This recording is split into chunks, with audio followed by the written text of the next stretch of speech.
What's good, everybody? What's good, everybody? What's good, everybody? Everybody. How's everybody doing today? It's a beautiful day outside. It's my day off. I switched days. I got my day off today, and it feels good not have to be at work and listening to anything else. But all I can do is just talk about some Cowboy football right now. It's a lot of stuff going on. OTA start today. A lot of stuff in the headlines. Of course, you know about Z. We're going to talk about that. I threw it out there a little bit yesterday on Facebook. You can check it out. But we might as well just jump right into it and let's talk about Ezekiel Elliott. And then we're going to get into some other subjects. But shout out to everybody. Let me give a shout out to everybody that's in the tube today. Before I go on, make sure you like, subscribe to the page. Shout out to Gerald Head 92. What's up with you, dog? NJ Cowboys fan, how you doing? Daniel Baldonado Cowboys fan, meticulous Cowboys 86. How you doing? Mike Will, what's up? Keep on bringing them in. Keep on get your peoples in here. So let's talk some Cowboys football. I already, like I said, we seen what happened yesterday with Ezekiel Elliott. I'm not going to show the video because I'm sure if you're any kind of a real Cowboys fan, you saw the video. You saw what happened. It was all on TMZ. Them dudes are a bunch of weirdos to me anyway. They just always trying to catch somebody up in something. Man, they just that gossip spot. They get on my nerves because they're always trying to catch people up. First of all, number one, the weirdo, to me, the weirdo who's following Ezekiel Elliott around for I don't know how long with this freaking camera phone. People are just weird. Not shout outs, this people are weird as hell. People take out their camera phones. Like, first of all, you could see a murder or somebody getting beat up. You know what I'm saying? Somebody can get the life beat out of them, and they'll have a camera phone, taking the camera phone and recording them instead of calling 911. That's how bad this camera phone and this new age state has gotten. I just wanted to throw that out there. But second of all, you got this dude whoever following around Ezekiel Elliott like a goofball, cornball, who follows a guy around with your camera phone on the whole time. Then, I don't condone what Ezekiel Elliott does, but he is a human being. He is 23 years old. I make no excuses for that. You still need to watch what you're doing, Ezekiel Elliott, because you're a target.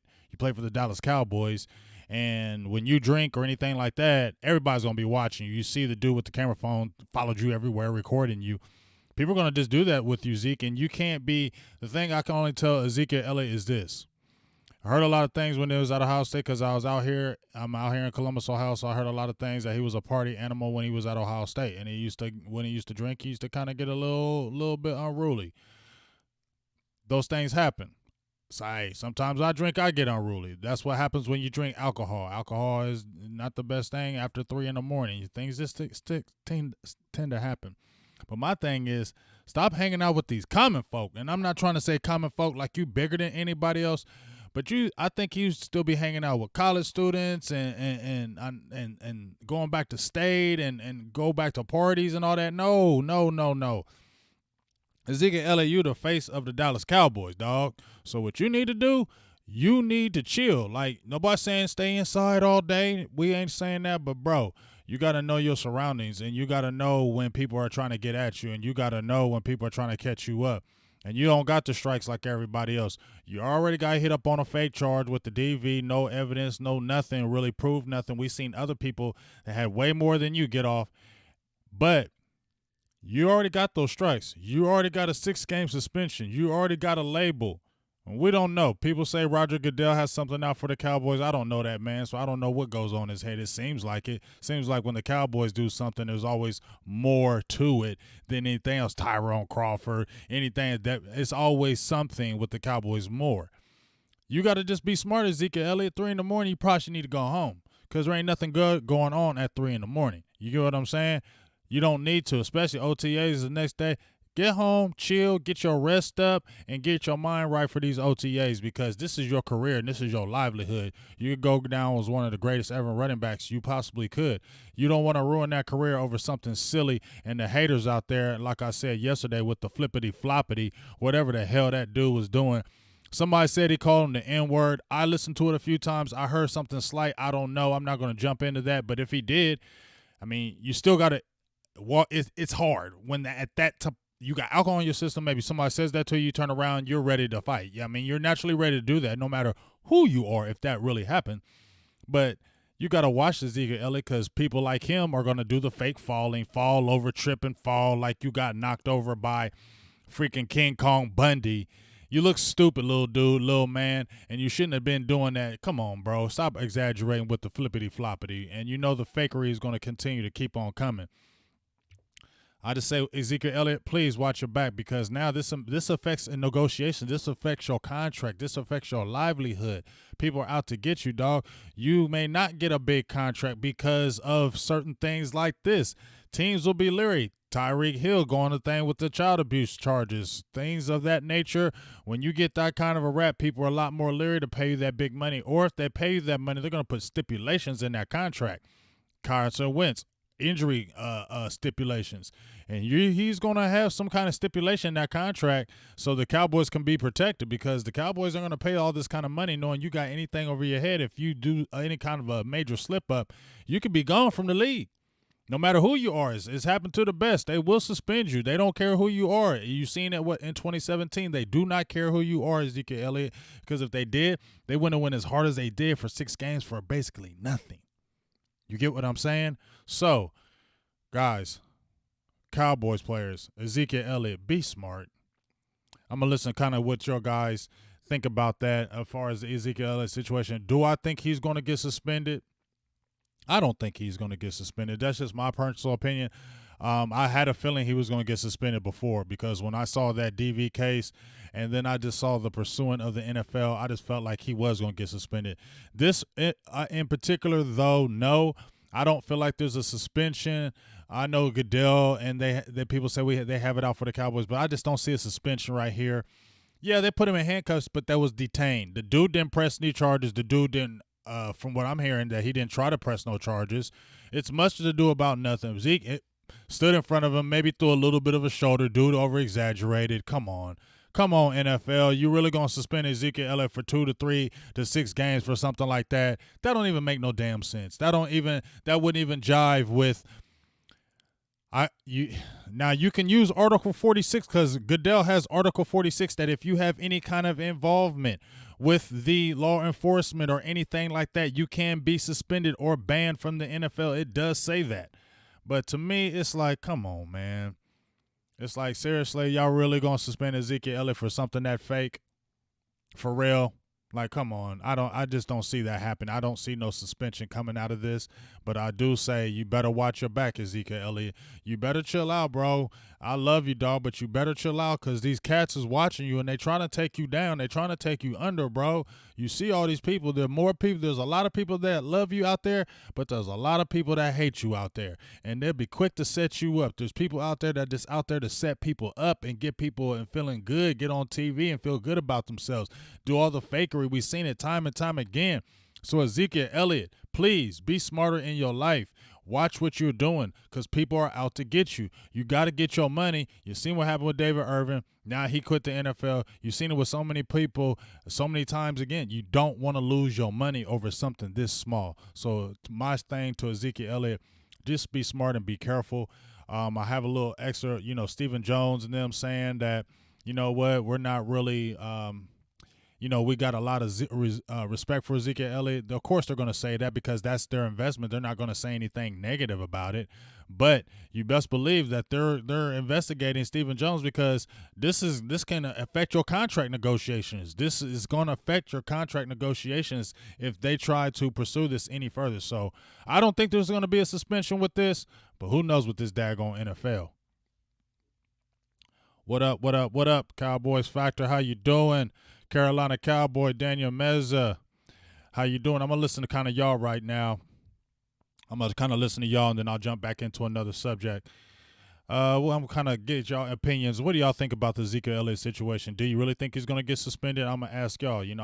We could talk about me, but I'm going to ask y'all. Do you think Ezekiel Elliott can really get suspended? I don't think so that he gets suspended in a situation like this, but people are out to get you, Zeke. I'm trying to tell you, dog, so please watch your back. What's up, Jazzy Jeff? Kevin Giss, how you doing? Yeah, and you know what?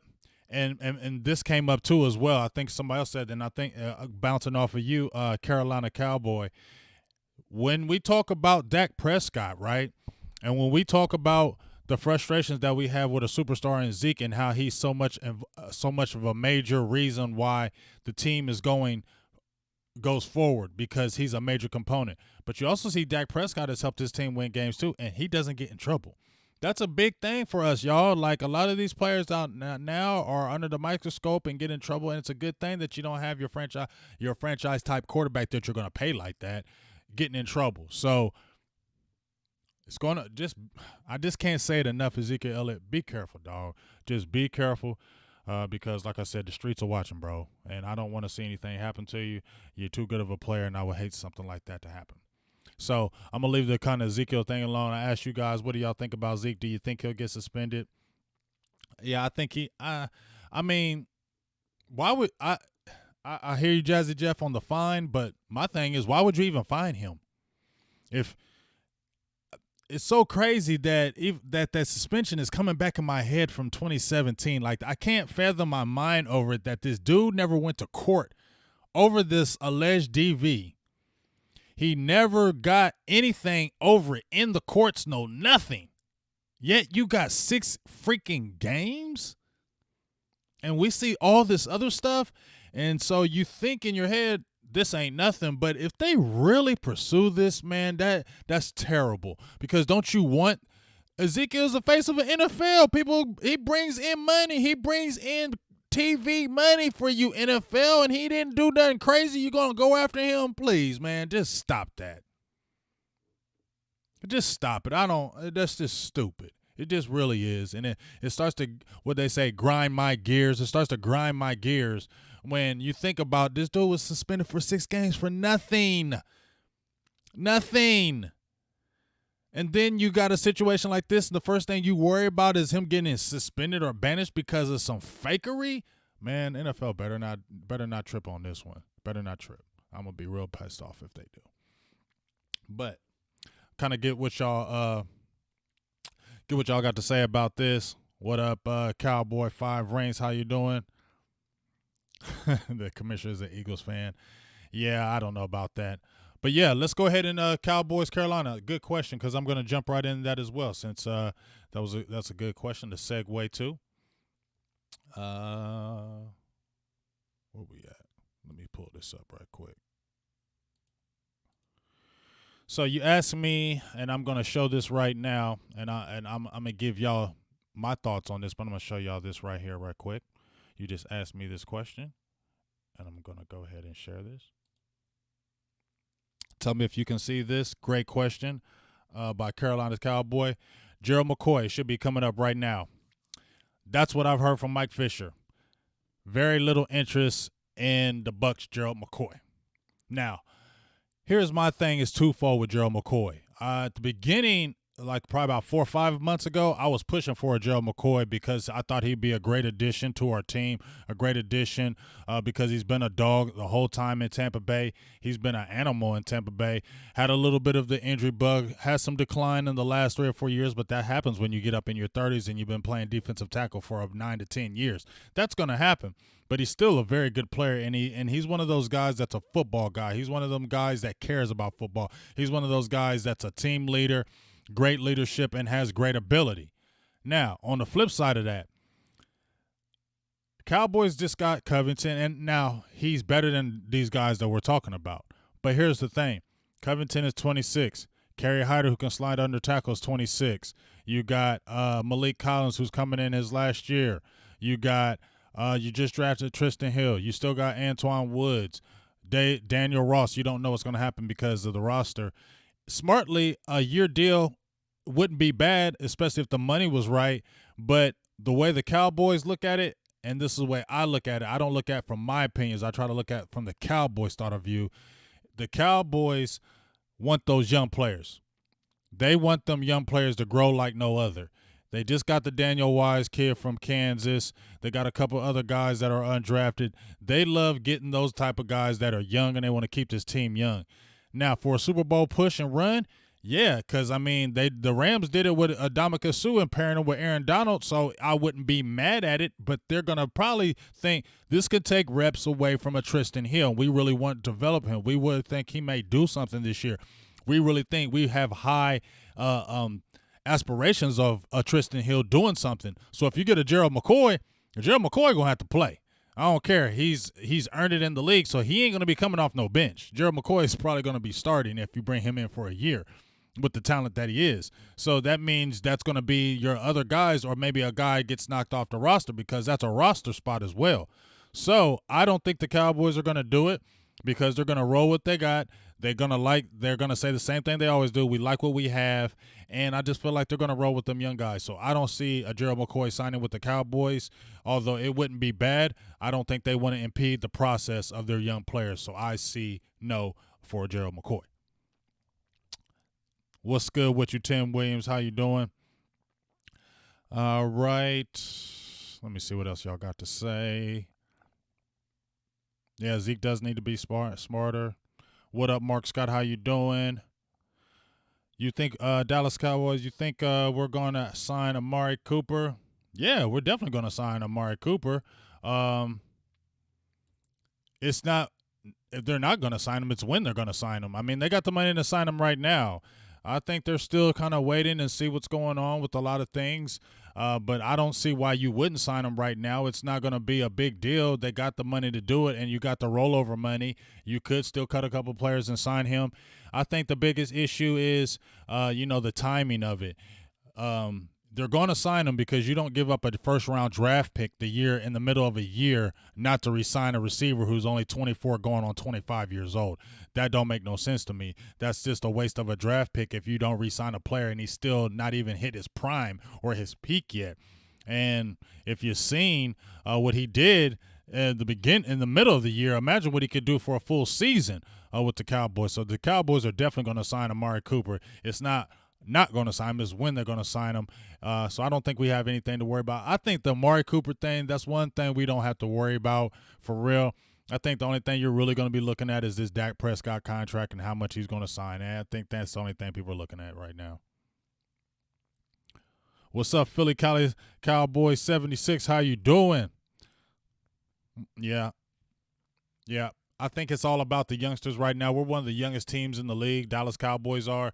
They're one of the youngest teams in the league. Top 5, I believe. Average age about 25 or 26 years old.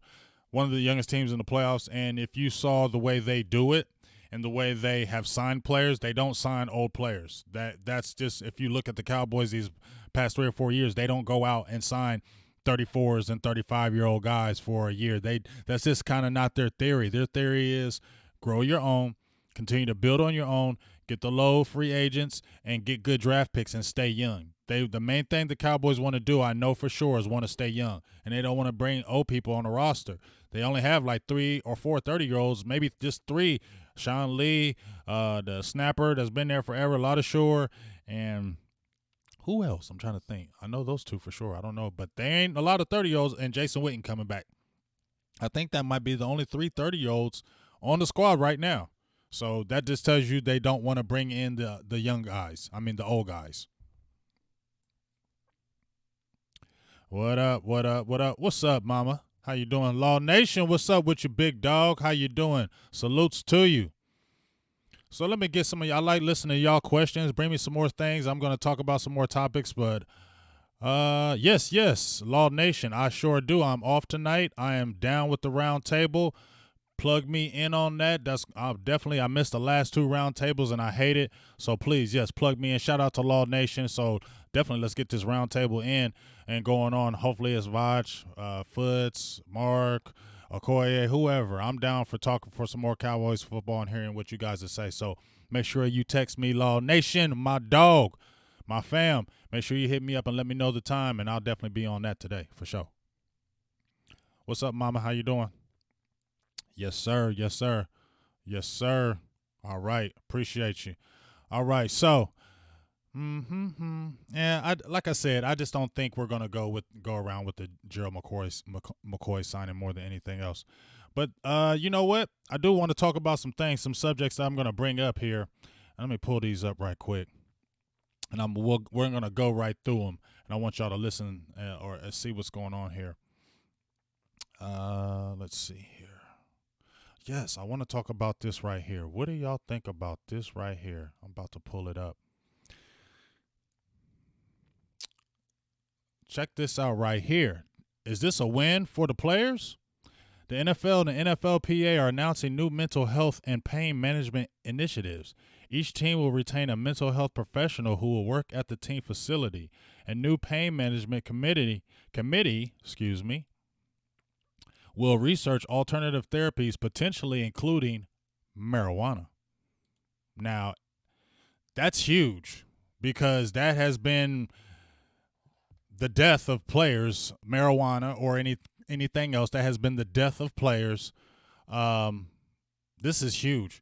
This is seriously good for a potential Randy Gregory who's had those issues. David Irvin, you may have left too soon, big dog. David Irvin, you may have left too soon. They put it. You said they should pills over plants over pills. That's what you said, David Irvin. So maybe they listening to you and you quit too early. Now, wouldn't that be something? Wouldn't that be something if the NFL allowed some kind of thing like this going on and then David Irvin just quit? And wouldn't it be funny if you see that boy try to get back in the NFL? That would be funny. But I think this is huge because let's keep it real, folks. Let's keep it all the way real. Hella NFL players are smoking marijuana. NBA, all them, they're smoking weed, okay? They are. Let's not just like fake the funk like these players aren't smoking marijuana. A lot of them are. And David Irvin probably was right. Probably 70% of players are probably smoking weed. Yeah, because they need something to recoup from that. I'm not saying I'm keeping my mouth closed about it, but I think it's something that needs to be looked at, and it's something that can help the players medicate themselves, or if it's going to help their bodies, because we say this, but we ain't getting hit by 300-pounders. We ain't getting hit by 300-pounders every play and 250-pound linebackers trying to break our necks or break our arms or anything like that. We ain't dealing with that. So we can sit there and sit back from the armchair and say, oh, well, you shouldn't do this. Oh, you shouldn't do that. But we ain't the one that's on that field going through that because guess what, folks? They're playing in the NFL. That is very hard to do.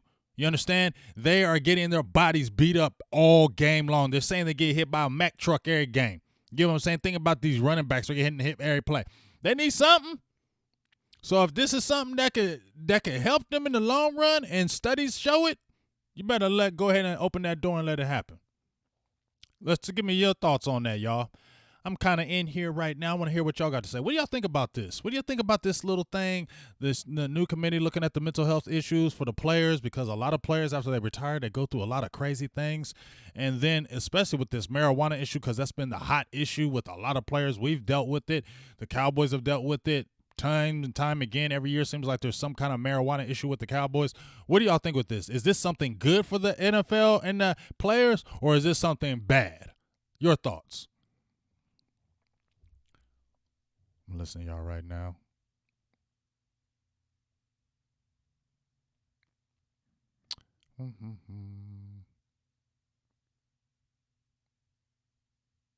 Yeah, I think it's huge. Like I said, give me your thoughts on that. Give me your thoughts. I want to hear what y'all got to say. And while I'm asking your thoughts on what do you feel about that, Cowboys 5 rings. Do you have an update on Travis Frederick's progress? From what I'm hearing, I know Law Nation was just with them at his charity event, but from what I'm hearing, he's recovering. Let's just do this. I got something for you, big dog. Cowboys 5 rings. I got something for you. I just posted on my page, so I got something for you. I'm gonna show this right quick.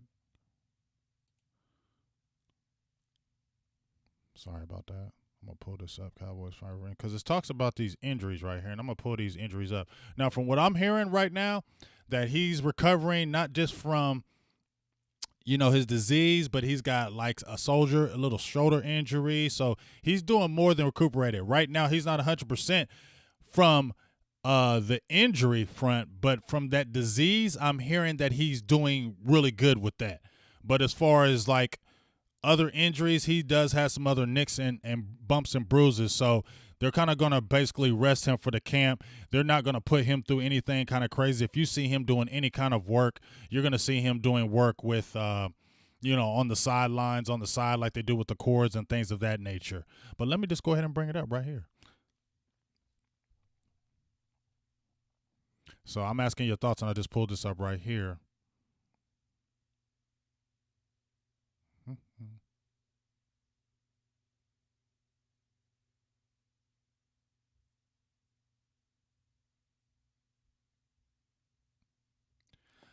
Yeah, I don't honestly, I don't think that this is my opinion about it. I don't think that the NFL is going to condone it, but I think they're going to do it to where it was like a medical marijuana type thing. Because I mean, there's almost like 20 some 30 states that has medical marijuana being going on now. I mean, Ohio has it.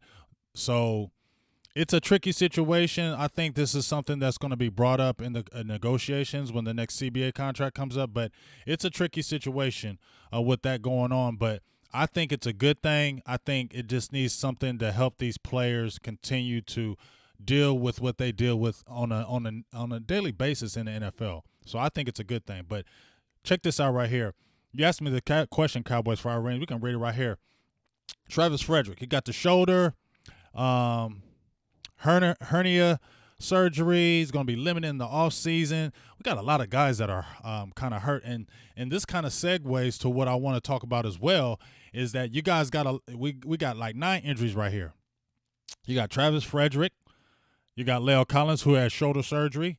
He's supposed to be ready for camp, but that's a good way for Connor McGovern, some of these other rookies, the undrafted, maybe the Mitch Hyatts, the Brandon Knights from Indiana, those guys in the world. You can get some more reps for Fleming, Joe Looney.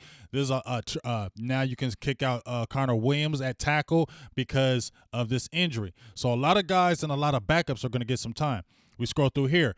Antoine Woods, he's still recovering from his shoulder surgery. Living in off-season workouts, but it'll be ready by training camp. That's a good thing, but you're still going to see some of these guys as far as a Daniel Wise, a Covington, a Hyder. Those guys maybe getting more reps because you guys got these guys coming back from injury. Another person, Taco Charlton, surgery, and now with the ankle surgery. Supposed to be ready by camp, but this is a time where you can see a Dorrance Armstrong Jr., second-year player from Kansas, stepping in the fold. Quinn is probably not going to play a lot in the preseason or do a lot of things because they're going to want to keep him fresh. So like I said, you got Hyder, you got who else do we got? They got we got Dorrance Armstrong Jr. Who else is a pass rusher we just got? I'm lost right now. Oh, Joe Jackson. I'm so sorry. Joe Jackson from Miami, your draft pick, who's up in the 5th round. Jalen Jokes, who I think that's the Jason Taylor type. Try to convert him at linebacker too, but he's going to get some work too. So this is an opportunity for those guys to show and prove. As you see, DeMarcus Lawrence, he's going to be looking for ready by game 1. So that's a lot of opportunities on that left side for these young guys in these OTAs, mini camp, and training camp to show and prove. And this is the time that somebody could get squeezed off the roster. You see Byron Jones, hip surgery. He's supposed to be back by training camp. We'll see. You see the OTA session, but he's going to be limited during training camp as well. Should be ready by game 1, but that's the time for Michael Jackson to get in the game. That's a time for him to get some more reps. That's a time for Tristan DeCloud. That's more reps for Donovan Alumba to get in the game. That's more reps for a Westery, who's more like a project. But when you got guys sitting out, your number 1 corner, other guys are going to be able to get in the fold. So as bad as it is as far as these injury front, it's good because you're getting these young guys more experience, and you're getting these rookies that the Cowboys got on the front can also get some early playing time due to these injuries. Also, the receiver position. This is one person who I feel definitely has to play, and that's Allen Hurns. Now, he's already been back. He's supposed to be back by training camp, but one thing I know about Allen Hurns, he's one of my bubble guys. He's a guy that I think is going to get cut this year. Him and possibly Tavon Austin. And matter of fact, I'm going to go to an article that's going to show about that as well. But Allen Hurns is a guy who I really feel like he has to really show and prove because they're going to save money by cutting him. And although I like Hurns, he's got good experience. I like that Jalen Guyton kid from North Texas. And if that kid or that John V. Johnson shows improvement, then Devin Smith, you got in the fold. They still got Lance Lenoir. And I'm telling you, the Tony Pollard kid, yeah, they got him at running back. But the way, if you see him, the way he was used at Memphis, he was out in that slot, and he was out on the receiver tip a whole bunch. It was more Henderson was getting those running plays than Pollard. Pollard was doing a lot of receiving, a lot of jet sweeps. So it's going to be tough for Allen Hurns to make the team. And I think he might be getting cut this year, especially if you can save some kind of money. Also, in this article that we have John Oney just wrote, he was talking about Tavon Austin. Tavon Austin is another guy that could be on the outside looking in. So OTAs are going to be huge and are going to be important for not just the rookies and these undrafted guys. It's going to be huge on the front for these veterans because these veterans aren't guaranteed a spot right now. Tavon Austin is not guaranteed a spot right now. Okay? So I got another article I'm going to pull up, and it's something that Dave Hellman wrote. I got to meet him last year at the Combine. That dude is really short, y'all. I don't know about y'all, but I met Dave Hellman. First of all, I met Brian Broaddus and Rob Phillips. Super cool dudes. They gave me a picture. They chopped it up with me for a little bit. Dave Hellman, super cool dude, but the dude is just so short, man. I didn't know he was that short. He made me feel like a giant. But he got a great article. He made me feel like a giant straight up, though. Yes, I forgot. Noah Brown, Cedric Wilson.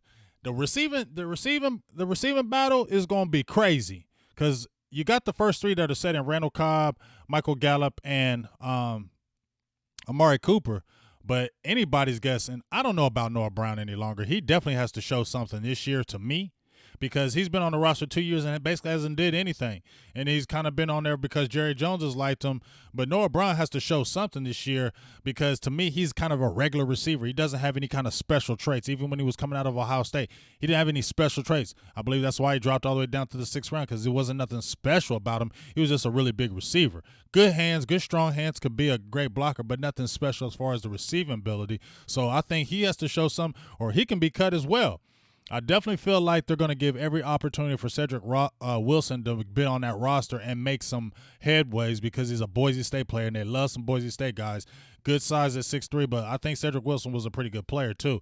And if I had a choice between if I was keeping a Noah Brown and a Cedric Wilson, I would err going with a Cedric Wilson over Noah Brown. That's just my kind of opinion on that one. Yes, he is like super short, yo. You feel me? But I'm gonna get into an article that he wrote. Give me 1 second as I pull it up. 5 storylines that will shape the offseason practice, which is some good stuff. Now check this storyline 1. The Kellen Moore era begins. What do y'all think about Kellen Moore? We've talked about him time and time again, but I like asking y'all, what do y'all think about Kellen Moore? I like him. I like Kellen. I think he's going to do good. I think he's going to be a really good young mind for the team.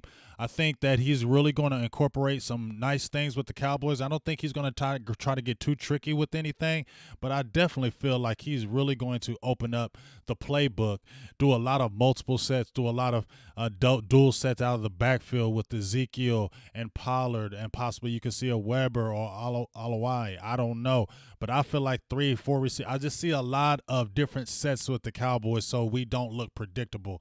That was the biggest thing that the Cowboys had a problem with last year, was the predictability of the team. Teams knew it. Our own players knew it, and that's what would kill us. When we're doing a drive and it's not sustainable and we get mad at a Dak Prescott for a win, why did you overthrow that pass? But why did you run that same play? I mean, how many times do we see as people, and we are not getting paid $5 million a year to run an offense, how many times have we seen, I know that play? How many times did we look at the TV last year and say, I know that play? That's bad to me. When we're sitting out there and we're not in the NFL and you sit there, I know that play. So if we know the play, daggone it, don't you know the NFL players, defense, they know it? You get what I'm saying? So the predictability killed us more than anything. And I think Kellen Moore is going to try to be unpredictable. I think he's going to try to throw some new things on the front to try to trick up teams and just be a little bit more versatile. And I think he's really going to listen to the players. I think that's the biggest thing. He's going to listen to people around him. Listen to Dak Prescott yesterday. Dak Prescott said, you know, people think that Kellen Moore is a pushover, okay, because, you know, he looks corny, he looks goofy. He does. He looks corny, he looks goofy, he looks like a little kid. So now people's like, he ain't going to get no respect because he looks like a pushover and he was a backup, so everybody's going to try to run over him. But he has said that, and I'm going to take Dak's word for this, that he says he commands the room.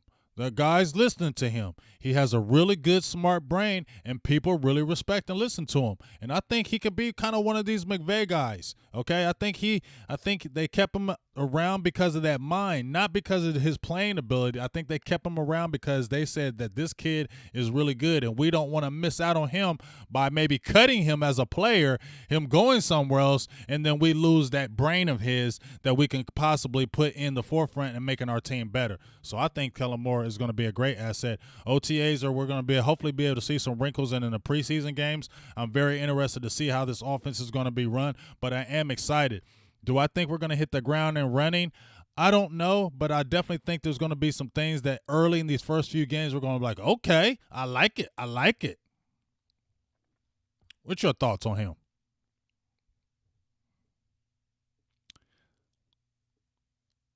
See what y'all got to say. See what y'all got this tiny chimp. See what y'all got to say. More makes you nervous. Yeah, I feel you. It's exciting and it's nervous. You feel me? I feel you on that. I'm nervous because I'm like, oh my God, come on, Kellen. But I'm excited because I really think he's going to be good. Yeah, and I feel you. Anything better than Linehan. We got a lot of talent. Yeah, I just, what do y'all think? What do y'all think? What do y'all think? Mm-hmm. Yeah, I see a lot. What's up, Terry Turner? How you doing? So I feel like a lot of y'all are agreeing with that. Let's give Kellen Moore a chance. I think, last year a lot of people were like, hell no, I don't want no Kellen Moore because Scott Linehan was there. And because you just had that bad distaste for Kellen Moore, for Scott Linehan, you basically was like, well, he's under Linehan, so I don't like him neither. I think that's what was happening, and people kept on looking at the player, Kellen Moore, instead of the mind. Now you got a Scott Linehan away from the team, away from Dallas. Now I think more people are like, okay, let's give this kid a chance because Scott Linehan is away from us. And I think Scott Linehan maybe had an influence over Moore, and now you don't have to worry about that, and there's going to be more freedom, I feel like, and less of the tenseness, and you can say something to your offensive coordinator and not feel like he's going to take you out for the next 5 plays because you said something crazy. You get what I mean? That's what I like about Moore. I've already talked about the injuries as I scroll through. If you can read that, we're talking about the injuries. A lot of injuries are going on. Just to rehash that, you see our draft picks, Tristan Hill. He's going to be I think he's going to be a monster under Marinelli because Marinelli just really is taking him under his wing. Joe Jackson's going to get some work. Jalen Jelks is going to get that work. Also, who else did we get? I was just going by my head. It went so fast. Pollard. Guys are going to really get some work with these injuries, and I'm really interested to see what's going to happen. Number 3 here, you see the wide receiver pecking order that we already talked about. Hellman talks about you got Gallup, you got Randall Cobb, and then you got Amari Cooper. But then, like I said, them 2 guys that are, if you see right here, if you read right there, Allen Hurns and Tavon Austin, man, I'm telling you, dog, them is the 2 guys that just might not be on this team. Lance Lenore, I don't think he's going to make it this year. Noah Brown, like I said, it's going to be between him and Cedric Wilson. I think Cedric Wilson is going to get the nod. People forget about Devin Smith. I forgot about him a few times, but that dude's got a hell of wheels. I seen him at Ohio State. He got some wheels. So it's going to be super interesting. Then, like I said, Jalen Guyton from North Texas, John V. Johnson, both of those are 4'3" guys with decent size. Man, that receiving battle is going to be something nasty. I don't know about y'all. There's a lot of good battles that are going to be in training camp, OTAs, all that good stuff. But this receiving battle, I think this might be the toughest battle besides maybe defensive line. What do y'all think? This might be the toughest battle out of all the battles in training camp as far as who's going to get on this roster because we're thick, they're deep. And who could it be? Is it going to be a young guy? Is it going to be an older guy? So that receiving battle is going to be a huge battle to me as far as training camp goes because we don't know who's going to make it. And somebody has an injury, like a Tavon Austin and Allen Hurns cannot be injured in this offseason, this preseason. Cannot. If they have any kind of injury, they're gone. That's my thoughts on that one. What do you think is the biggest battle? Defensive line or receiver position? What would y'all go with in your opinion? The defensive line or the receiver position? What's the biggest battle between those two positions? I'm asking y'all that right now. What's up, Hector Vega? How you doing? Yep. Listening to you guys right now. What do y'all think? Give me y'all answers. D-line or receiving core? You can't say both. You got to choose. Come on now. We got to – now, I don't hate on people who do this, but if I say, okay, between these two players, you have to pick one, who would you be? And you pick both of them, you can't do that. That's not allowed. That's not the rules. It's not – you can't do that. You got to pick one. Defensive line or receiver position? Which one you think is going to be the bigger battle in camp, in your opinion? Pick one. What's up, Ryan Dye? You feel me, Tim? There you go. I appreciate you.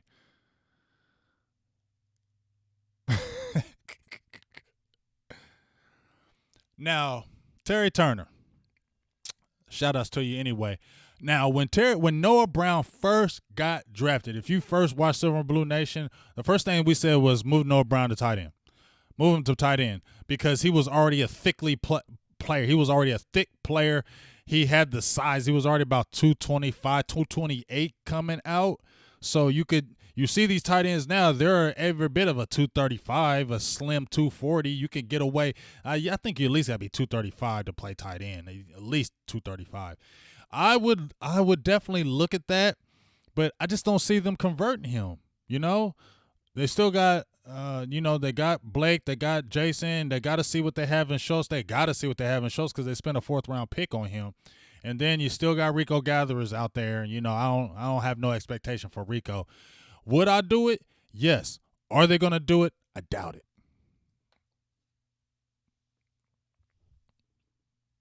Yeah, I think that receiver room is going to be the toughest. Yeah. D-line is going to be tough because you got some guys on that D-line, like I said.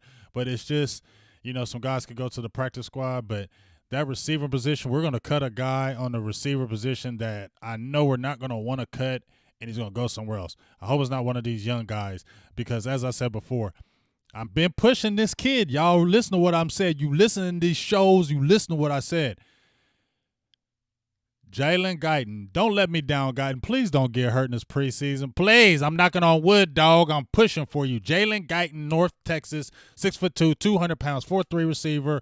Started out at Notre Dame, went to junior college, came over to North Texas, balled out. Watch him. I think he's our sleeper guy, and I think he's the one. He's the guy, if you get him some reps playing in the preseason, that he's the guy that's going to knock off one of these guys as far as a veteran on the roster.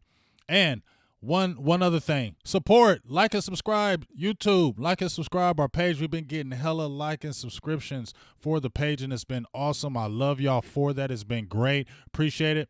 Hey, super chat, subscribe, help out. Like I said, we're doing. I get paid in this. Okay, I get paid in my other job, but we still got to grind. We still got to get out there to these other spots. I'm in Ohio. Be back home in Texas this year. We'll be out in California for training camp. We'll be out to events. But that costs money. Costs my money too. So if you would love to donate to Silver and Blue Nation, hey, that'd be lovely. It ain't going to kill you. $1, $2, $3, $4, holla. It ain't going to kill you. It just brings up what we're trying to do and try to make this scene a little bit more better and get this Cowboys fire like no other. You feel me? So if you like to, subscribe. You like to, donate. Holla at your boys. We're the underground kings right now, y'all. For real. We got that passion for these Cowboys. We're going to give you that news. Make sure you check out the round table tonight. All the boys going to be going down. I'm privileged that they even asked me to get in on it, so I'm ready to go down. So, hey, man, just keep on liking, subscribing what we trying to do out here. So, I didn't mean to jump off topic. The O-line shuffle. Yes, the O-line shuffle. This is so interesting right here because this has a lot of talk as well because La'el Collins, because he's the name and he's got the shoulder surgery, so he is out. So you saw in rookie minicamp, if you checked out rookie minicamp, our third round draft pick, Connor McGovern, was exclusively at the center position. Now, you've seen Joe Looney play guard and center. He was our center last year. I had a gentleman named Boss Cowboy on Facebook with me on my show on Facebook, and he was saying that maybe this could be something about Travis Frederick as well, and I made me keep my eye on it. It's something to keep your eye on because you didn't draft this guy in the third round to be sitting at bench. You feel me? They didn't draft him to sit the bench, okay? And he keeps saying he wants to start. And you already heard the Cowboys talking about kicking Connor Williams out at tackle. Connor Williams played 3 years at tackle at Texas. I watched Texas. I watched Connor Williams a lot. He was a better tackle than he was a guard, but I knew when they had La'el Collins at tackle, they were just trying to plug him at guard, knowing dang well he wasn't big enough. We saw how light he was. Whole lot bigger now. But guess what? With Collins out, I can see them already moving Connor Williams at tackle. And if he looks any kind of good at tackle this year, if Connor Williams is looking good, better at tackle than already early than he did at guard, whoa, Nelly, what's going to happen? They're going to move Collins back to guard finally. This is his last year here, folks. La'el Collins last year here.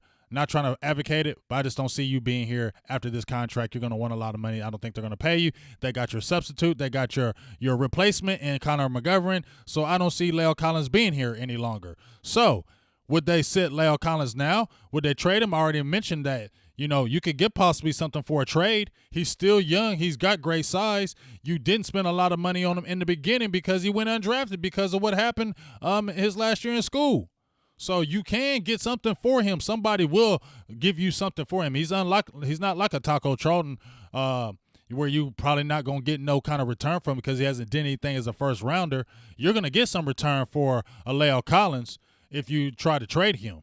I'm not saying advocate that, but if Connor Williams looks good at tackle and McGovern is playing a little bit up in that guard or center spot, we're going to see what happens. It's going to be very interesting what happens. And one other thing, a lot of people have been talking about the Mitch Hyde kid from what I've been hearing and listening to Brian Broaddus, and I'm going to be there myself, and we're going to watch the tape and watch videos. The Mitch Hyde kid, and Vosh Lombardi just broke down a video about him. Hey, I don't know about Mitch Hyde. Everybody's hyping him like he's going to come in and get on the roster and play on the team. I'm not hearing a lot of great things right now about Mitch Hyde. I'm hearing a lot of not great things. I'm hearing the strength was a big issue with him. And if you're playing right tackle, you don't got no strength, you're not playing. And also that he's a little slow-footed. He's not as athletic, as the maybe game tape shows. And that's concerning because if your feet are slow-footed and you don't have a lot of strength playing right tackle, you're not going to be on no 53-man roster. You're going to be on practice squad more than anything else, and they're going to just build you up and develop you. The other kid I've been hearing about is Brandon Knight from Indiana. He's a lot more athletic, and he could be a guy that can have a better chance than a Mitch Hyde. So it'll be interesting to see. Larry Allen Jr., I don't think so. I think he's just an athletic guy and a great name. I'm not an offensive lineman coach by no means, but, I listen to Voch on the breakdowns, and I watch the tape. He played in the Ivy League. I don't see where you make it. But it's going to be interesting to see how this offensive line is going to be shaped up and what the starting five is going to be game one. That is what's going to be interesting to me. What is the starting lineup going to be game one? Is it going to be Collins in there? Is he going to be playing right tackle? Is Collins going to be in there playing left guard? Is McGovern going to be in there? Is Travis Frederick going to be back healthy enough to start? Will it be Joe Looney? Man, it's so many things we're gonna see. But I want to ask you. I ask y'all, who do you think the starting five will be on the offensive line? It's so early. We still got months to go. But I'm gonna ask y'all, who do you want the starting five to be on the starting rotation on the offensive line? I'm asking y'all right now. Listening to y'all.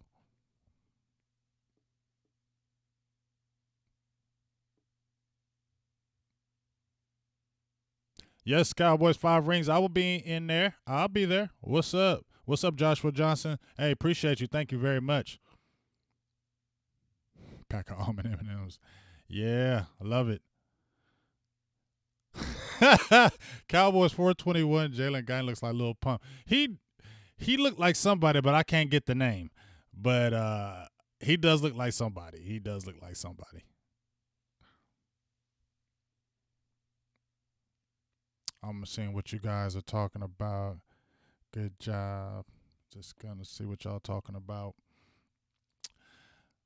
And the last one on here, as I'm waiting for y'all, who would y'all starting five would be? Would you start Connor Williams at tackle and put La'el Collins at guard, or throw that rookie at guard? What would you do? What would you do? Tell me what you do. And our last kind of topic of the day, because I'm not going to hold y'all any longer, and I brought this up right here, like I said, with the Dave Hellman writing, the return of Jason Witten. Now, I'll be honest with y'all. When Jason Witten first came back, I was like, nope, I don't want no Jason Witten. I don't want him back. He's going to impede the progress of these young guys. Jason Witten averaged like 1 yard average carry after after the catch. What could he really offer besides leadership? Yes, he's that go-to guy, but he's not really a red zone threat. Maybe he had like 5 touchdowns, but I don't think he's like a red zone threat. But the more I kind of focused on this situation with the tight ends, the more I got a little bit better with Jason Witten. Because I feel like even though he ain't going to have the speed, I feel like he is rejuvenated because he sees this team. And I know that's one of the reasons he came back, and plus he wasn't the greatest in the booth. But I know this is one of the reasons why he came back, because he's seen this talent. And I know he's like, yo, this is one of the most talented teams I've been on in a very, very long time. This could really be a Super Bowl team. And heck, I could go out in 1 or 2 years and go out with a bang. Yeah, let me try it. I still can probably do a year. Let me try it. That's what he's probably thinking in his head. And it's not like Jason Witten had major injuries his career. He didn't. So I think Witten he ain't going to be that guy that's going to kill people after the catch, but I think he's going to make those big catches underneath. So, yes, I do like you, Witten. I love you, dog, and I'm glad you're back in the fold. I still want to see Blake Jarwin play. I still want to see Schultz. And if Rico Gathers could ever be a red zone threat, if he could ever be a red zone threat that we all have been wanting, if Rico Gathers, if you could just make the team just so we could throw the ball to you from 10 yards in, man, that would be a great thing. Please, Rico, we don't want to waste his pick on you, dog. And you got Jason Witten back, who was teaching you like no other. They figure out what to do with Rico Gathers? Because it's really frustrating to me. Like, it's annoying that we got a 6'8", 278-pound freaking tight end that looks like a Zeus, and he don't even play. And now you got Kellen Moore in the fold. Maybe he plays a Rico Gathers more. So maybe we might see some Rico Gathers because Kellen Moore might give him a chance. We don't know. We said, I don't know. We're going to find out. We'll see. But, hey, that's kind of my thoughts today. My kind of visions today. Make sure you check out tonight. I'll be on that roundtable if they've got that roundtable popping tonight. I'm excited about that. Like I said, I missed the last few. Definitely excited about this roundtable if it's going down. Love talking to the other guys and hearing their views about the boys and hearing their thoughts and opinions. So I'm excited about that. Make sure you tune in tonight for that because it's definitely going down. Underground Kings, that's what I call us, Underground Kings. I know that's a name that's already been taken, but I'm calling us the Underground YouTube Kings. Follow us, like us, subscribe to us. Vach, Fuster King, Law Nation, Mark Holmes, Tyson West Coast, Okoye. We all out there grinding. My Cowboys family. These are people I know. So please like and support every one of them and keep on pushing this product so we can get out there and be like the new ESPN, the new NFL network. We're trying to get it to where we have a network where you have all of us giving our breakdowns of the games and the players and things of that nature. I think that would be super hard. But we can only get there with y'all. We can only get there with y'all. We can't get anywhere without y'all. And that's what I want to stress, that we can't make anything great or we can't build anything that we're trying to do right here without you guys. So the more that you like us, the more you subscribe to us, the more you support financially to us, the better that this is going to be. And I'm telling you, we have a vision and we got a plan. The Cowboys experience with Barry Griffith, we got a plan. And we're trying to put it in order with this media row. We're putting these things behind the scenes together to make one big network for us with Cowboys, like a 24/7 type thing to really make it bang for you guys. So it's in the works, but we need your support. So please continue to like and support all our product and our stations. And hey, you're going to really see in a few years this thing is going to be a banger.